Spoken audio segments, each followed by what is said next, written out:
Buenas tardes. A nombre de la Casa del Viaje de Berenice Lozano, les damos la bienvenida a esta continuación de nuestro viaje por Egipto. Les vamos a agradecer que nos den un like y se suscriban a nuestro canal, así como cualquier comentario que tengan que compartir con nosotros, se los vamos a agradecer. Vamos a dar inicio. La semana pasada vimos el panorama, un panorama general, lo que le llamamos un viaje de familiarización por Egipto, muy a grandes rasgos. Ahora vamos a empezar visitando las ciudades del norte de Egipto, antes de continuar a las regiones del sur del Egipto medio, que es donde se encuentran los grandes templos de Luxor y Karnak. Egipto siempre ha sido ¿qué les puedo decir? Un motivo de asombro. Desde que se descubrió esta civilización, sus ruinas siempre han causado estupor y han maravillado a civilizaciones enteras, incluso los romanos, que eran tan afectos, como comentamos en nuestro blog que estamos enviando, incluso los romanos, que eran tan afectos a lo grandioso, a todas estas demostraciones de poder, ellos quedaron pasmados con estas dimensiones de la concepción plástica de Egipto, empezando con las pirámides. No hay viajero que no llegue ante las pirámides y no quede materialmente anonadado con esta obra gigantesca de la creatividad humana, del esfuerzo humano. Siempre se nos ha hecho casi milagroso el fenómeno de Egipto. Por un lado, fue un pueblo que a lo largo de 3000 años no tuvo una evolución propiamente hablando, una evolución artística. En un tramo igual, si nosotros tomamos en cuenta desde el mundo de los griegos hasta nuestra época, ha habido cambios impresionantes. Ha habido cambios que han ido desde el arte clásico, aquellas magníficas estatuas griegas, después las esculturas y retratos romanos, los templos romanos, después entramos en la Edad Media con todo el arte místico de los iconos, el arte bizantino, llegamos al Renacimiento, que es un despertar a todo lo que es el volver a ver al ser humano, por eso le llamaron el humanismo, y continuamos a través del romanticismo, con esos inmensos cuadros de Delacroix y de Géricault y de tantos otros pintores franceses, especialmente franceses, y finalmente llegamos al impresionismo, que es otro cambio, por no decir, cuando entramos al siglo XX, el cambio es como un terremoto en el que todo se sacude y nos encontramos con un Picasso, un Matisse, un Braque, un Kandinsky, Chagall, etc. Y eso estamos hablando únicamente de 2500 años. El arte egipcio, a lo largo de 3000 años, no evolucionó. Y es que no pretendía evolucionar. El artista egipcio, su finalidad no era crear, no era ser original, al contrario, era simplemente copiar lo que se le había establecido que copiara. Tuvo una gran habilidad, por ejemplo, para pintar patos, ocas, gansos a la orilla del Nilo y muchos peces que a veces son representados nadando en las aguas del Nilo. Fuera de eso, la forma de dibujar, de pintar la figura humana no tiene variaciones. Es idéntica a lo largo de los siglos y los siglos, y lo mismo la escultura. Esa ha sido su característica. Sin embargo, vamos a empezar a hacer el viaje por Egipto antes de entrar en este terreno del arte egipcio, que lo veremos más a fondo en la próxima sesión. Aquí tenemos la ciudad de Alejandría. Aquí está el fuerte donde estuvo originalmente el faro de Alejandría. Alejandría es una ciudad, recientemente tuve un cliente que me preguntó que tenía ilusión de ir a Alejandría. Por las características del cliente, yo de plano le pregunté, ¿y con qué objeto tienes alguna? No, me late. Creo que ha de ser muy interesante ciudad. Creo que puede decirse que sí es interesante, pero no es una ciudad bella. Es una ciudad caótica, con un tráfico infernal, con un movimiento, un barullo continuo de, de tránsito, de mercaderes, calles sin pintar, calles muy abandonadas, zonas pobres, zonas opulentas y ricas, porque Alejandría es una ciudad rica, es el puerto más importante de Egipto, es el puerto que conecta y lleva todas las mercancías hacia todos lados del mundo, con la excepción de los puertos que están en el Mar Rojo. Pero el principal tráfico de Egipto es hacia Europa, y todo esto se concentra en esta ciudad antiquísima, que ya era antigua en tiempo de los romanos. Nunca llegó a ser una gran ciudad hasta la época romana. Los romanos fueron los que le dieron auge a Alejandría. Alejandría es la ciudad de Cleopatra.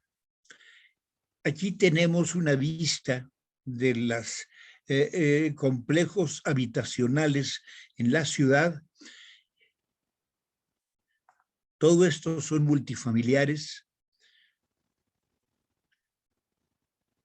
Esto es parte del conjunto de la Biblioteca de Alejandría. Si vamos a escoger algún monumento importante en esta ciudad, debe de ser la biblioteca. No es la biblioteca que fue el centro de la cultura universal hace 2000 años.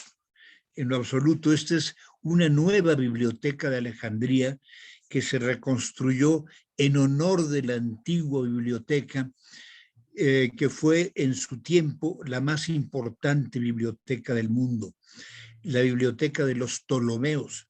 Los Ptolomeos era la familia griega a la que perteneció Cleopatra. Y esa es parte del conjunto de edificios que forman la Biblioteca de Alejandría. Tenemos otra vez la vista donde estuvo el faro, que actualmente hay una fortaleza. Y este es desde la fortaleza donde estuvo el faro de Alejandría, se puede ver la vista de la ciudad, y esto es básicamente la ciudad de Alejandría, que no tiene grandes monumentos que verse. Sin embargo, se las muestro porque si les llega a preguntar algún cliente o bien alguno de ustedes interesa, bueno, pues puede ser una ciudad interesante, pero no es una ciudad hermosa. Aquí tenemos la marina. Este es el Hotel Four Seasons. Es un hotel de lujo y es una ciudad con hoteles de lujo porque es una ciudad con mucho tráfico de negocios. Muchos hombres de negocios tienen aquí sus oficinas, sedes de sus empresas. Y este es el puente Stanley Bridge. Es un puente aquí al final de esta entrada, no es un puente de un río, es una como bahía que a veces se utiliza para ir a nadar, sin embargo es una playa poco atractiva. Acostumbrados a nuestras playas, ningún mexicano le atrae estas playas de Alejandría. Aquí tienen otra vista del puente de Stanley.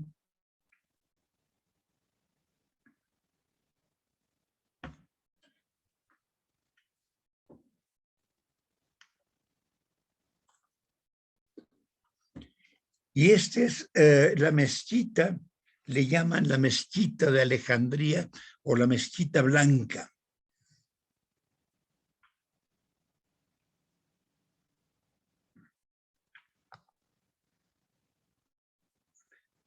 Puede considerarse esta mezquita como el monumento musulmán más importante de la ciudad de Alejandría. Miren, aquí está el puente de Stanley y esta es la playa que les decía. Es una playa cerrada con un tráfico espantoso. El color del mar incluso no es atractivo. Y este es el palacio, el último palacio del rey Farouk. Antes de que se instalara la democracia, aquí estuvo Farouk, que fue depuesto por Gamal Abdel Nasser, y este era su palacio en Alejandría.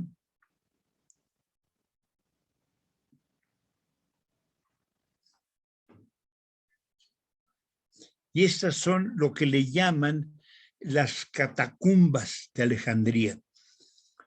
Todo esto es parte del conjunto de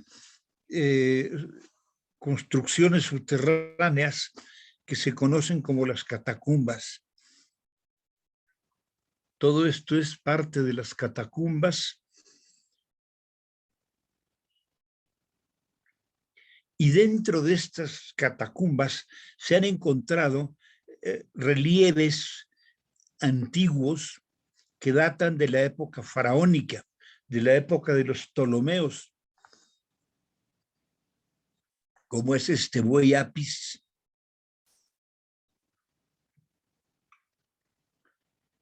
como es esta esfinge que está al lado de la columna de Pompeyo.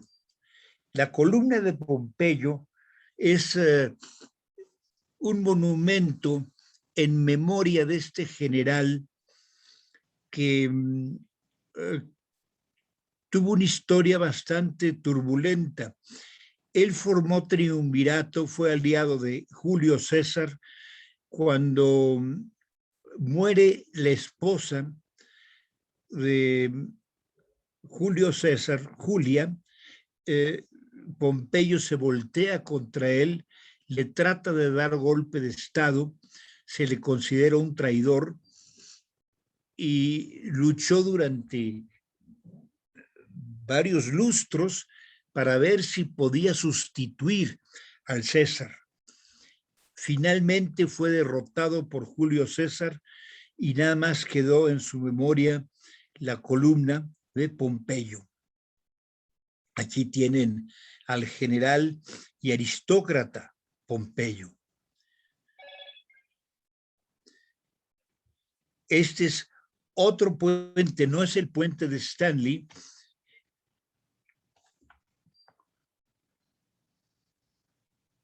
Este es parte del puente del Palacio de Farouk. Y aquí tenemos un muro de la biblioteca de Alejandría, es arquitectura moderna. Esta estatua que está aquí es antigua, pero todos estos dibujos, estos gráficos en letra arábiga o demótica o en jeroglífico son arquitectura moderna, que es parte de los elementos decorativos de la nueva biblioteca. Les comentaba yo la vez pasada que esta biblioteca alberga más o menos 5 millones de volúmenes. Es una biblioteca muy grande. No es la más grande del mundo. Por ejemplo, la de Nueva York es mucho más grande. La biblioteca del Museo Británico, la Biblioteca Histórica de París, bueno, la Biblioteca del Vaticano, son bibliotecas enormes que conservan gran parte de todo el legado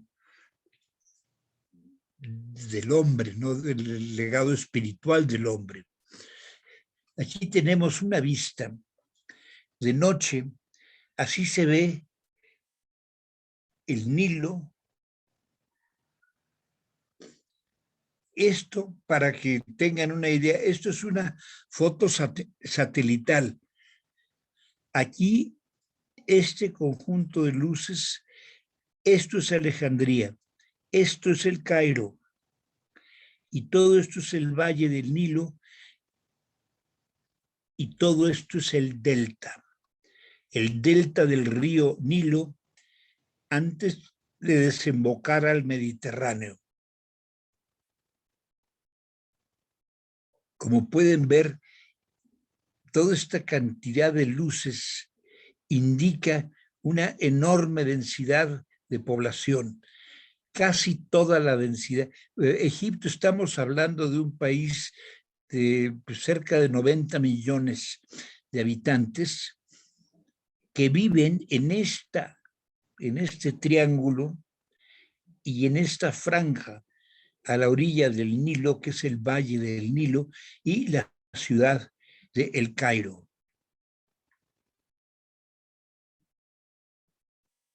El resto es desierto. Aquí tienen la península del Sinaí. Se ve muy claro.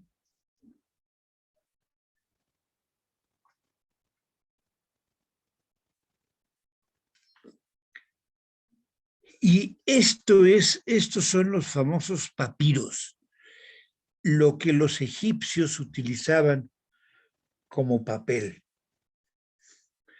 En este sentido, Egipto dio un paso adelante al resto de sus civilizaciones contemporáneas. Por ejemplo, en Mesopotamia seguían usando las tablillas de barro. Imagínense, tablillas de barro. En cambio, ya los egipcios utilizaban el papiro, que es un papel, si quieren, frágil, quebradizo, no es muy duradero, pero es muchísimo más práctico que las tablillas de barro. Además, yo nada más de pensar que el niño lo van a mandar a la escuela con su mochila llena de tablillas de barro, pobre niño, ¿no?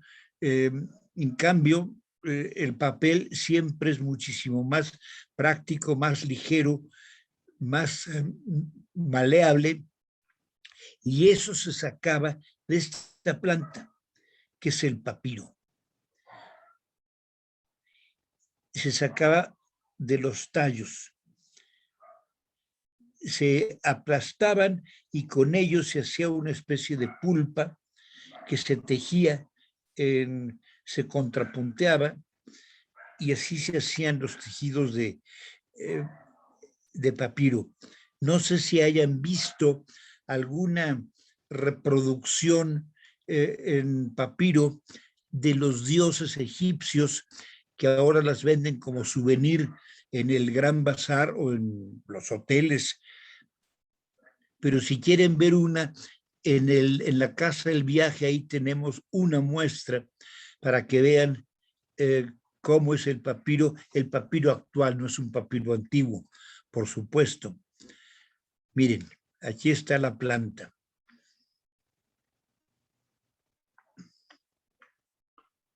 Y esta planta ayudó al pueblo egipcio a desarrollar su escritura, porque era una especie de papel. Después, en algunos casos fue sustituida que es más duradero, más flexible, no más ligero, es de hecho más costoso.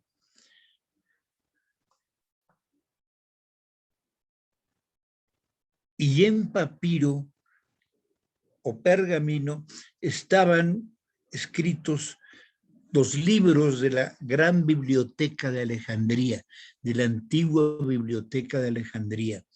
Los libros como tal, esta encuadernación que se hace pues desde la época tardía de los romanos y durante toda la Edad Media hasta nuestros días, de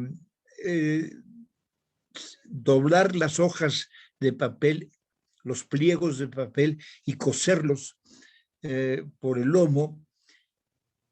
Eso es una técnica que se desarrolló a principios de la Edad Media o fines de la época romana, y se desarrolló básicamente en los monasterios. Bueno, aquí estamos en la ciudad de El Cairo.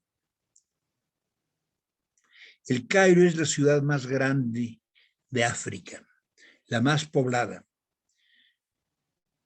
Es una ciudad de muchos millones de habitantes, casi 20 millones. Aquí pasa el Nilo. No viene con todo su caudal. El Nilo se va bajando de nivel conforme se inunda las tierras donde se siembra a lo largo de 1000 kilómetros, más o menos, desde Asuán hasta lo que es el Cairo. Y todo este trayecto se derrama, inunda las tierras, las fertiliza y se siembra año con año, casi sin variar, porque rara vez el Nilo nunca ha fallado, pero a veces no lleva la cantidad de agua esperada, o a veces trae más de la esperada y crea inundaciones y pequeñas catástrofes. Nunca ha habido una catástrofe que arrase como las inundaciones que arrasan Bangladesh, del Brahmaputra y del Ganges, que verdaderamente vienen montañas de agua producto de los monzones. El agua del Nilo también es un producto de monzones, pero no viene en el curso principal del Nilo, en lo que le llaman el Nilo Blanco. De las montañas de Etiopía, las montañas de Abisinia, ahí baja el Nilo Azul y se conecta con el Nilo, con el Gran Nilo, en la ciudad de Khartoum, en Sudán. y ahí ya viene con todo su caudal y cuando sube se derrama, crea estas inundaciones que han sido tan favorables en la historia de Egipto. Este todavía funge como el Museo Egipcio de El Cairo, ya no por mucho tiempo. Este ha sido sustituido o está siendo sustituido por el Gran Museo Egipcio que está en Gizeh, donde están las pirámides. Y se crea todo un conjunto que combina el museo y las pirámides y todavía se ha hablado, hubo una propuesta que se dejara para albergar el tesoro de Tutankamón. No se ha aceptado del todo, porque sería quitarle un elemento de enorme atractivo al gran museo egipcio, que es el tesoro de Tutankamón.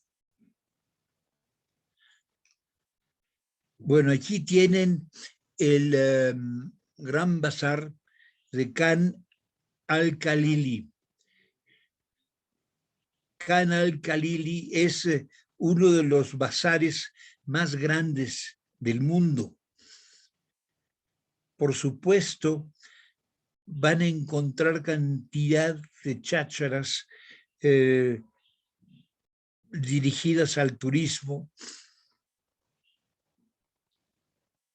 y es puesto tras puesto tras puesto. Me han preguntado qué bazar es más interesante, si el del Cairo o el de Estambul. Es muy difícil decirlo. Los dos son bazares construidos para el turismo y ¿qué les puedo decir? No tienen ya la autenticidad que el bazar original, que aquel mercado original de hace 70 u 80 años. Ahora básicamente son artículos para los turistas, lámparas que sí se compran en Egipto, pero esto está destinado a turistas que quieren llevarse una de estas lámparas para darle un ambiente oriental a algún recinto de su casa. Esta es otra vista del Gran Bazar. Es sumamente, es todo un laberinto. No hay que entrar sin una guía o sin saber exactamente dónde está uno. Claro, siempre si se pierde, siempre hay una tienda o un café donde les pueden indicar la salida. Pero yo tuve un caso, concretamente un caso de dos señoras que se perdieron en el bazar y entraron en un estado de pánico porque pues no sabían inglés y finalmente hubo un mercader y un hombre de una tienda que les ayudó a salir y a llegar al hotel, pero estaban horrorizadas, sentían que todo mundo era un ladrón y un asesino, porque sí tiene ese aspecto misterioso el bazar. Además de las tiendas, hay hay joyerías, cafetines, tiendas de especias. Vamos, todo lo que puedan imaginar se encuentra en este bazar y es importante visitarlo.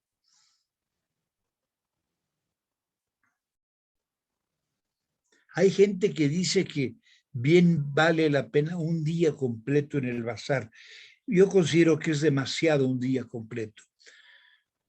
A menos que tengan algo exprofeso algo específico que comprar y que buscar. Pero pues como pueden ver,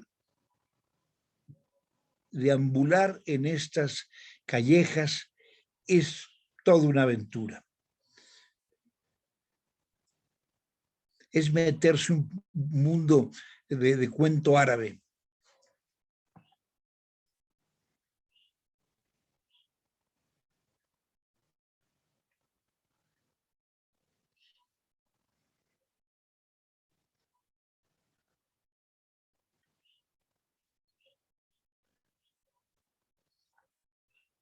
Aquí estamos en lo que es la ciudadela. Esta es la ciudadela y esta es la mezquita de Muhammad Ali o Mehmed Ali.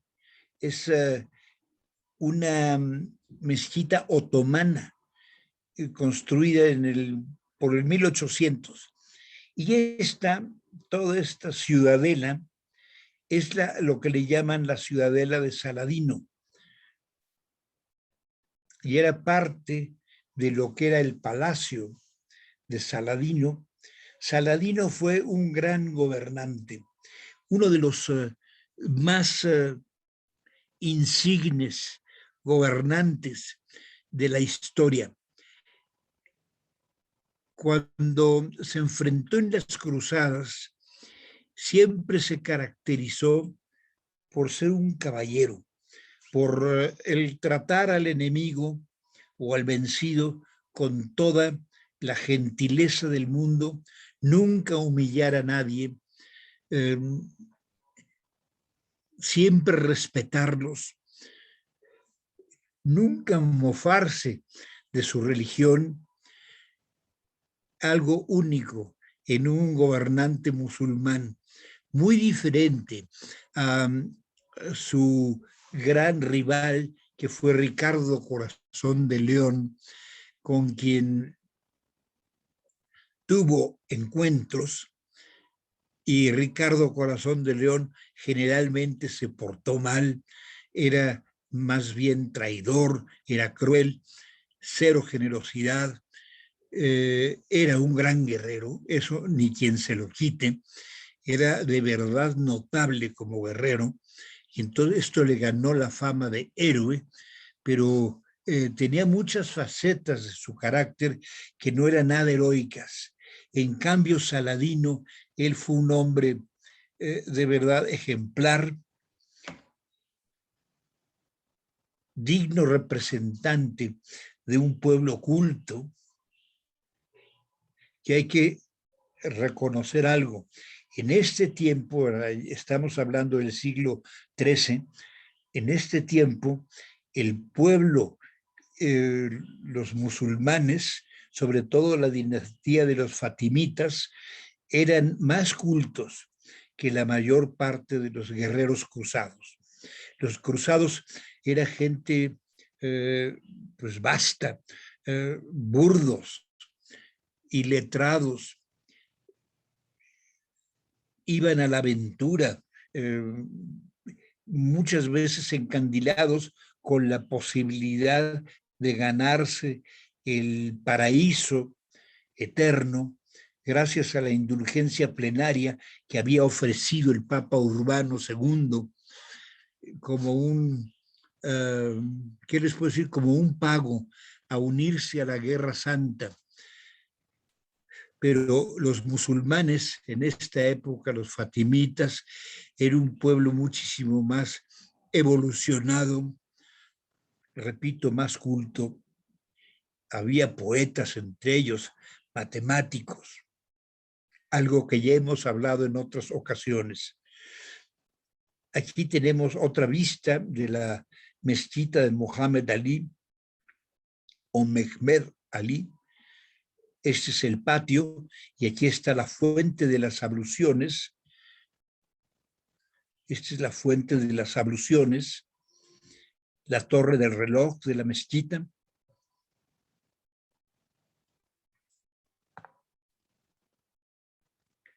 Aquí está la tumba de Mehmed Ali.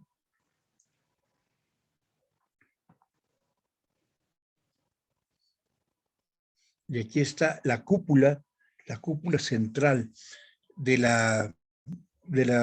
centro del cuerpo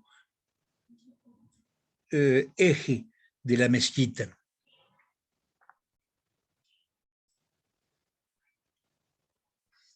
Y esta es la sala de oración.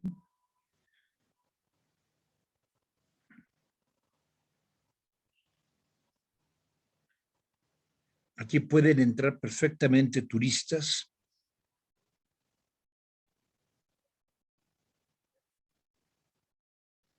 No sé ahora, pero en mis tiempos ni siquiera pedían a las mujeres que se cubrieran el cabello.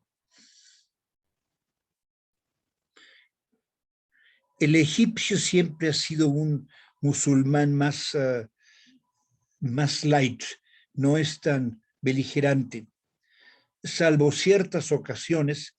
En el 2016 hubo una matanza en el barrio cóptico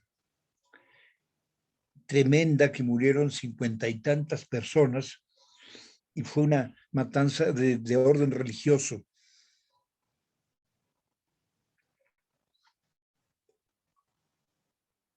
Este es el mimbar y el mirab. El mirab es hacia donde la gente voltea para verla, hacia la Meca. Este indica dónde está la Meca, y este es digamos, el púlpito desde donde se sube el imán o el muezín y dirige los rezos. Aquí tenemos otra vista del Cairo con el predominio de la mezquita del sultán Hassan. Es la mezquita y la madrasa del sultán Hassan. Recuerden, madrasa es la escuela coránica y la mezquita es el sitio de culto religioso.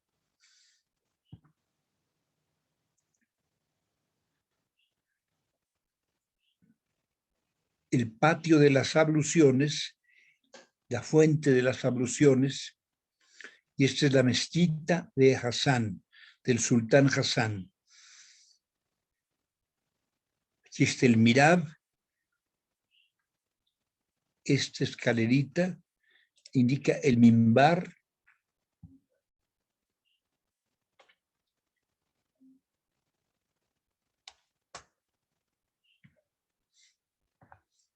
Y esta es la decoración de la cúpula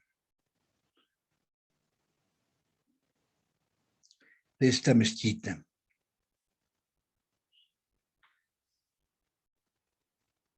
Siendo objetivos, estas mezquitas, estas cúpulas, con toda su decoración, nunca alcanzarán la belleza y el esplendor de las cúpulas de Irán, de Persia o de Samarcanda, que son las más bellas cúpulas del mundo. Ahí verdaderamente han expresado su talento, su refinamiento, los arquitectos y geómetras musulmanes.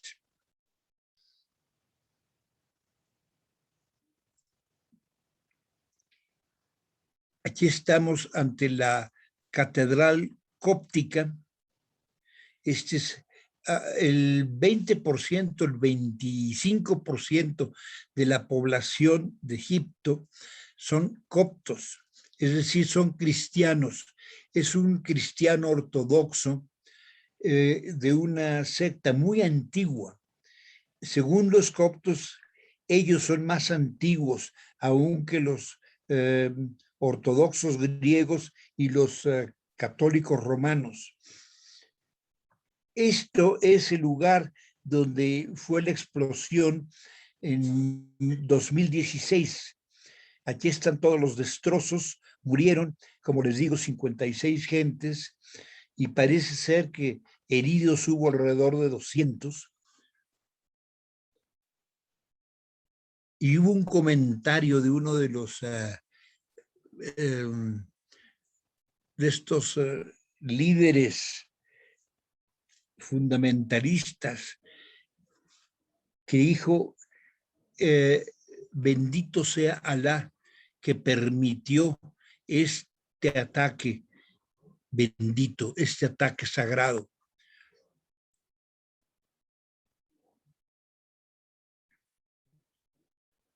Esta es la iglesia, la que le llaman la iglesia colgante, simplemente porque se encuentra en lo alto. Lo importante de esta iglesia son los iconos, las pinturas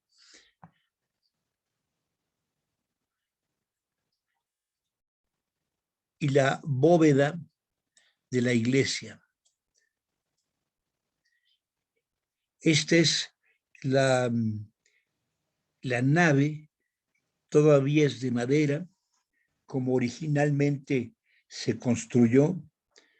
Estamos hablando de que tiene más de 10 siglos esta iglesia. Bueno, algo que siempre se visita cuando se va al Cairo y es parte de, no se puede ir al Cairo sin ir a las pirámides, las famosas pirámides de Giza. Esta es la más alta de todas, que es la pirámide de Keops. Después viene la pirámide de Kefren y la pirámide de Miquerinos. Y estas son pirámides diferentes de familiares. Hay muchas más pirámides pequeñas en toda esta región. Aquí pueden ver un plano. Aquí está la pirámide de Khufu o Keops, la más alta, la de Kefren, y la más pequeña, que es la de Miquerinos, y aquí están las pirámides de las reinas, las que habíamos visto que son escalonadas. Aquí está también la gran esfinge. Aquí tienen la esfinge con el fondo de las pirámides. Más o menos fue en este sitio donde tuve un caso, algunos de ustedes ya lo han oído, porque lo he contado algunas veces, pero para quien no lo conozca, se los platico. Estábamos aquí, teníamos un guía muy, muy elocuente, muy bueno el guía, culto, muy apasionado de lo que hablaba, apasionado además de su cultura y adorador del antiguo Egipto. Y estando nosotros de pie, más o menos por aquí, mostrando la esfinge y a las pirámides, nos dicen, aquí en este lugar, Napoleón Bonaparte se dirigió a sus ejércitos en el año de 1789. Y una señora apuntaba todo lo que decía y le pregunta, perdón, ¿de qué año? Y ya le repite el año y la señora le pregunta, ¿antes o después de Cristo? Con toda la ingenuidad del mundo. Y no faltó gente que se riera de ella, gente de mi grupo, así pusieron cara como diciendo, pero qué barbaridad, qué vergüenza, ¿cómo se le ocurre preguntar eso? Y una señora guapa, por cierto, de eso que dice, qué odiosos son, como si lo supieran todo, muy molesta con todo el resto del grupo, casi los regaña, pero pues es chistosa la anécdota. Aquí podemos ver las tres pirámides.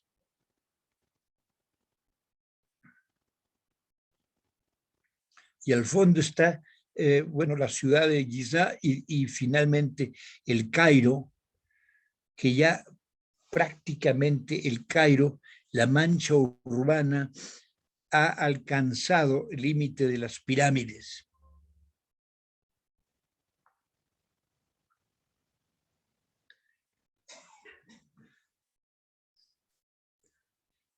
Aquí tenemos otra de estas vistas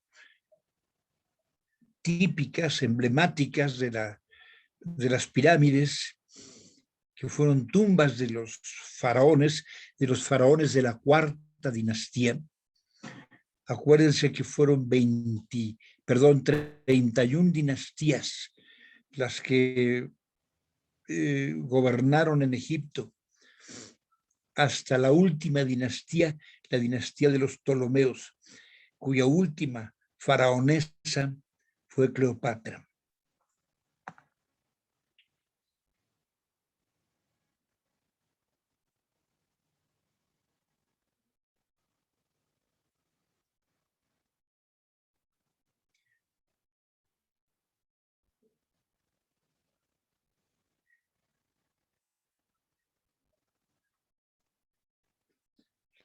Si tenemos la suerte de coincidir con un atardecer y lograr una foto del atardecer, el sol metiéndose atrás de las pirámides, es una foto de antología.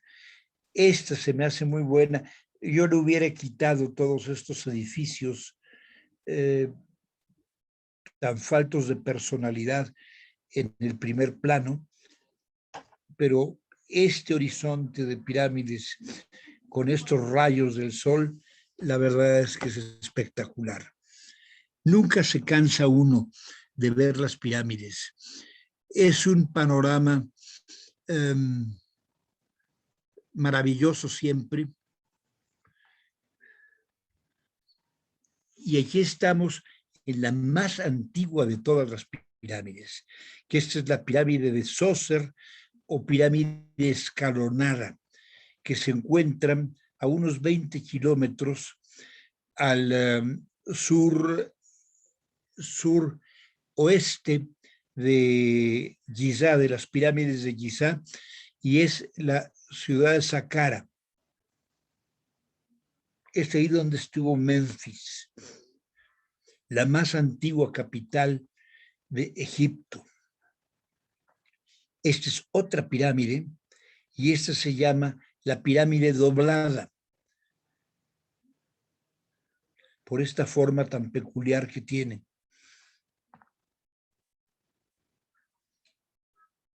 Y este es ¿qué les puedo decir? Es el conjunto, el complejo funerario de la ciudad de Menfis.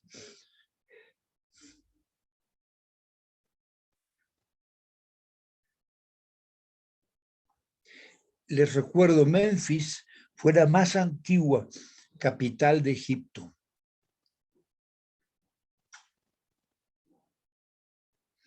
Y aquí estamos en el interior. Como pueden ver, los motivos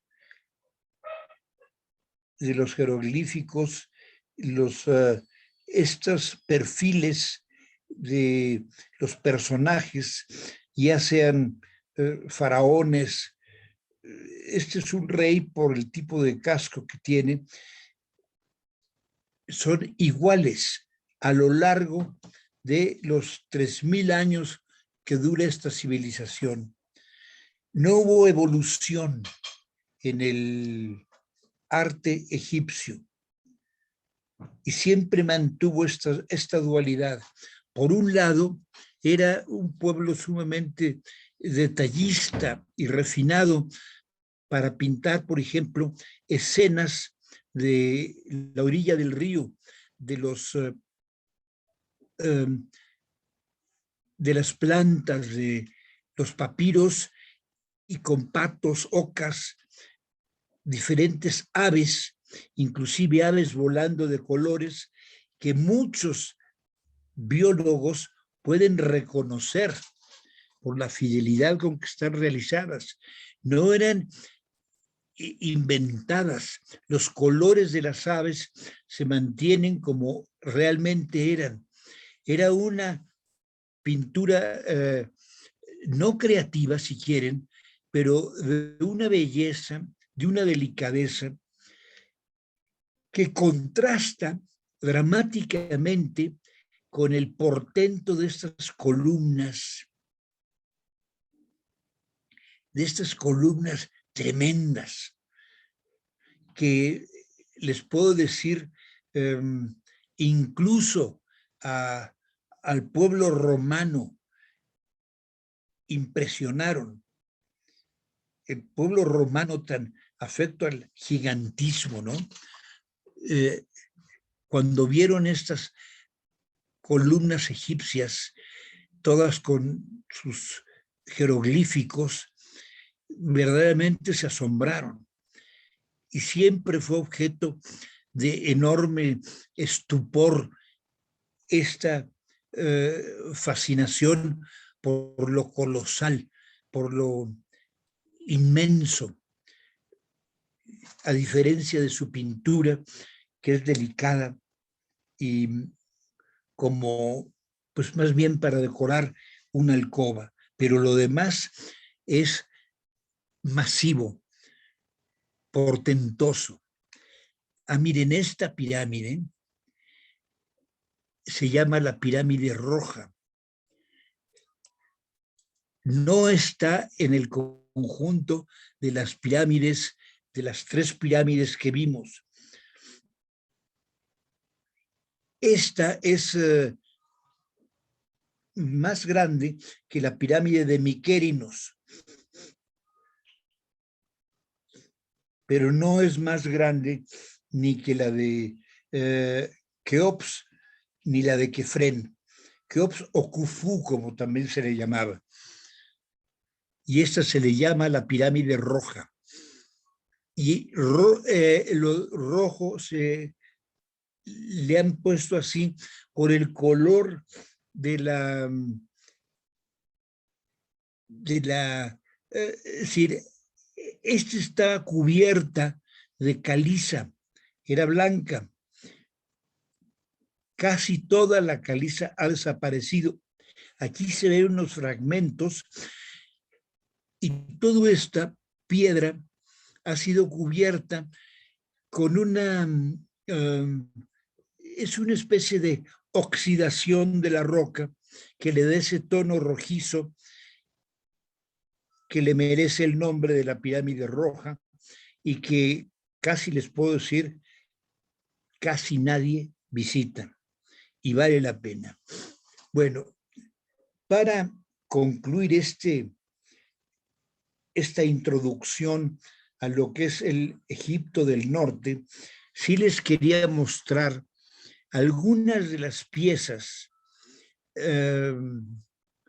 más bellas de joyería que se encuentran en el Museo Egipcio. Todavía están en el Museo Egipcio actual, definitivamente van a ser trasladadas al Gran Museo Egipcio, porque son unas piezas de un valor incalculable. Son pectorales, algunos pertenecen hay algunos que son parte del tesoro de Tutankamón. No se los voy a mostrar ahora, ya que esta parte de las grandes esculturas del museo prefiero dárselas en otra ocasión, pero vean nada más estas joyas. Este buitre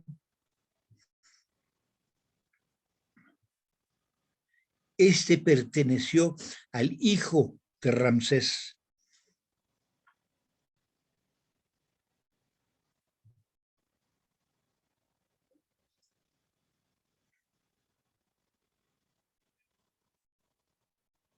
Vean este pectoral es más bien un collar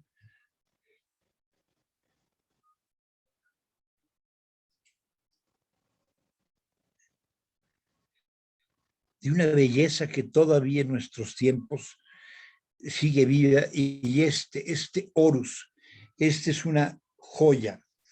Este fue encontrado en el tesoro de Tutankamón.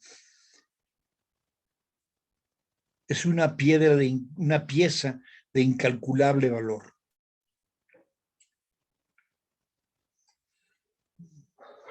Está hecho con turquesa, cornalina, la piedra oscura no sé cuál es, y oro, por supuesto, y es el dios Horus.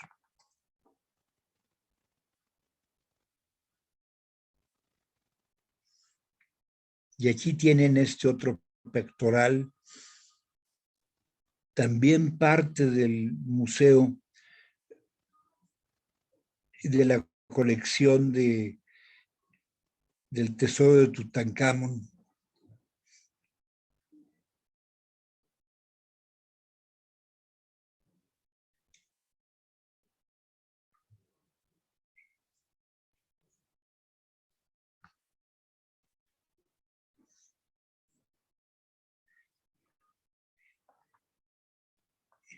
Y bueno, vean estos aretes, estos pendientes, también de la tumba de Tutankamón. Nada más como un dato informativo, se han encontrado alrededor de 20,000 artículos de arte, de joyería, en la tumba de Tutankamón, además de los grandes sarcófagos y de las grandes piezas. Es impresionante el valor, la riqueza de este tesoro. Esto es todavía en el museo, en el viejo museo.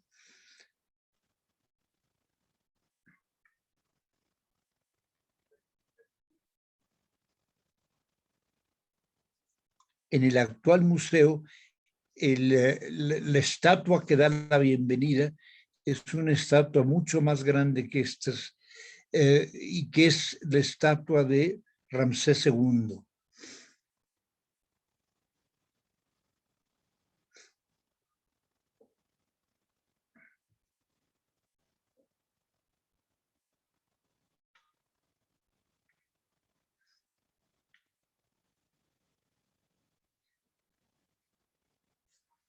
Pues todo esto es una muestra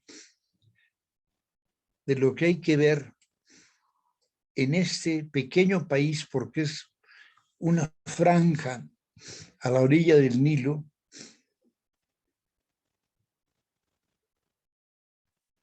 pero que ha dejado un legado asombroso que todavía nos deja anonadados por su riqueza, por su esplendor, por su calidad de trabajo. Y aquí tienen al dios de los embalsamamientos, el dios Anubis, que es un chacal. Creo que la semana pasada dije que era un coyote, perdón, no hay coyotes allá, parecido al coyote, pero es el chacal.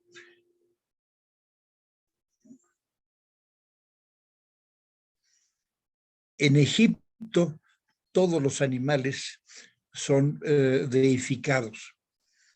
Todos los animales tienen una identificación con un dios. No hay animales malos ni animales buenos. Y Anubis es uno de los principales dioses.